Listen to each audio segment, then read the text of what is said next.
Well, Chief, thanks so very much for making time to speak with us. I know you've got a busy afternoon, so I won't hold you. I did want to have a chance to just speak to the retirement, if you will. Talk about why now. Yeah, Chris, I don't know that there's ever the perfect time, right? You have to land at that place that works for the organization, the community, and for myself, for my family. I think we're in a really good place organizationally. We have a tremendously supportive community. Our organization, the men and women that make up this great organization, are doing such tremendous work. And we have just a great leadership cadre that's ready to move up in the ranks and to take over and really continue to do the great work that our people are doing. So all of those combined really lead me to choose now is that time. Well, and talk to me about, because we're seeing this really across the region from Sacramento to Stockton and now Elk Grove. Do you all know something we don't? I know the same thing, Chris, and I've been giving this some consideration for some time now. I think we're just, this is it's a point in time where many of us are coming of age, if you will, and it happens that we're all lining up about the same time. And as I looked over the region, to your point, there's a number of us who are retiring at or around the same time. So, but I think that's also reflective of where we're at as a profession. That there are incredible people that are poised to take our spots and frankly do a heck of a lot better than we've done. And so I'm certainly gratified that we have that in place, and just look forward to what the next week, month, and years will bring here in the city of Elk Grove. So walk us through the specifics of it all, what you plan to do, the timing, and all of that. Yeah, great question. So I'm looking at a March, perhaps very early April departure. I've been teaching in the California State University system for a number of years, and really I love being in the classroom. I love playing a role in the future leaders and just helping to orient them to the challenges and the opportunities that exist. So I'm really looking forward to getting back in the classroom. And I don't really know what that next chapter looks like.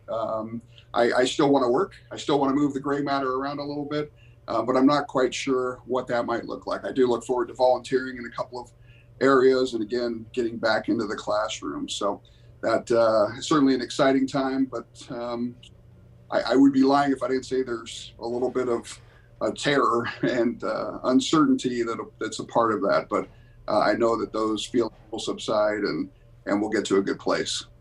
Chief, talk to me. I'd like to, if you don't mind, just take a moment to look at some of your successes, things that might be bothering you, or things that you wish you could have done a little differently. When we look at your drone program, when we look at the ways you've tried to enhance the officers' ability to do their jobs in a safe fashion, your crisis response unit and what you've done there to really try and be innovative, what are some things that you look back on and you're proud of?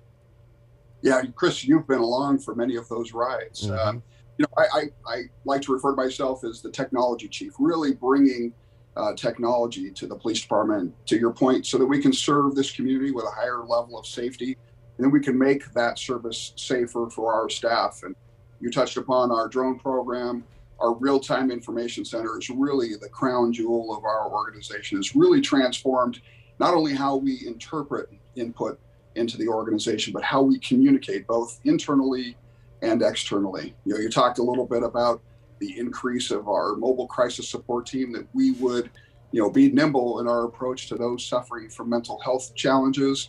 And then, a doubling of our homeless outreach program, that our officers and trained navigators can help connect those suffering from homeless with resources necessary to help them out of their homelessness. So, really focusing on those challenges that exist in Elk Grove, but germane to the law enforcement, but doing so in an intelligent manner and really leveraging technology along the way.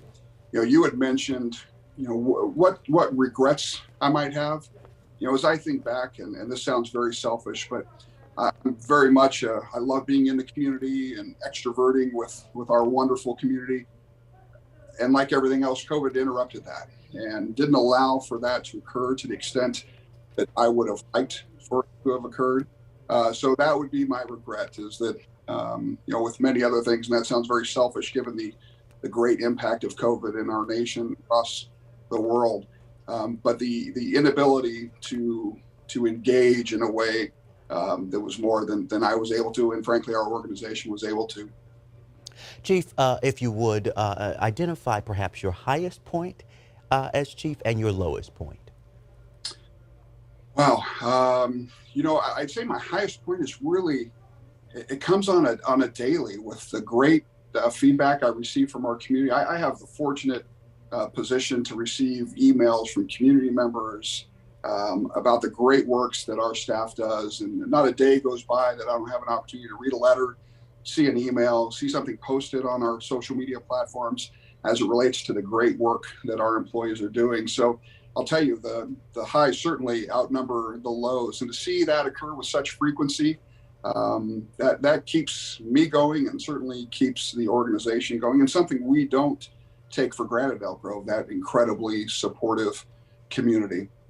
As it relates to the lows, I think, we certainly, not unlike other law enforcement agencies across the country, we were affected by, calls for reform and some of the civil unrest. That was a challenging time for how we might communicate effectively with our community, communicate effectively with our employees. But again, I'm sounds like I keep saying this. I'm so proud of our staff that they met our community right where they were. They continued to connect, to communicate, to have that dialogue. And through that, I think we weathered that storm. But I got to tell you, in the middle of that was certainly an uncertain time, and overarched with COVID and all the challenges that were a part of that. I would say that was probably the low point, not just for me as a police chief, I think for our organization and law enforcement in general. But I'm again so proud of our community and the relationship that we enjoy with our community that gets us to a place of better understanding. And Chief, 2 years, just since 2019. Well, actually, we're in 2022 now, but it was a short term. Was this on purpose, or did you just decide you needed to do something different? Yeah, I really didn't have a plan coming in. I've been in public service now for almost 33 years, so certainly a lengthy period of time.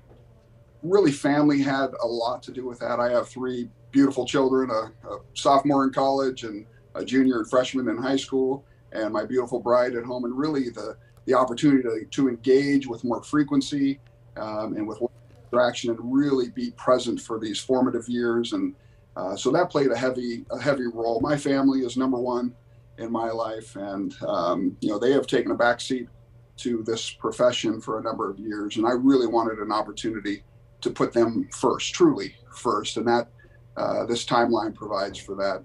The only other question I have for you, Chief, is what message you would have to the men and women in uniform, and of course to the Elk Grove community. If you talk to any police chief, of course, they'll talk about how you have some times where officers perhaps behave in ways that you would have them not, but that at the end of the day, your job is to maintain law and order.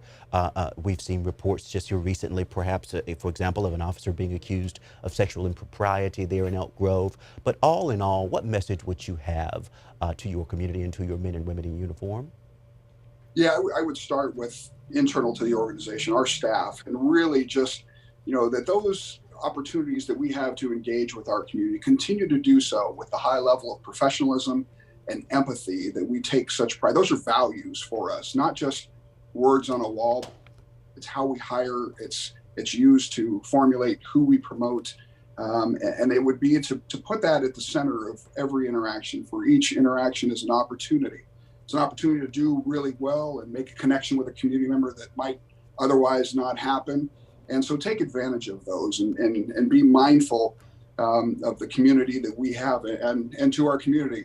They're a unique community and that they are so supportive, Chris. And I'll tell you, as a resident of this city for 25 years and probably 25 more as police chief here, and having served this community at the Elk Grove Police Department for 17 years, I value our community more than you know. And I'd say probably the hardest part of this decision is stepping away from those daily interactions that might occur with our community.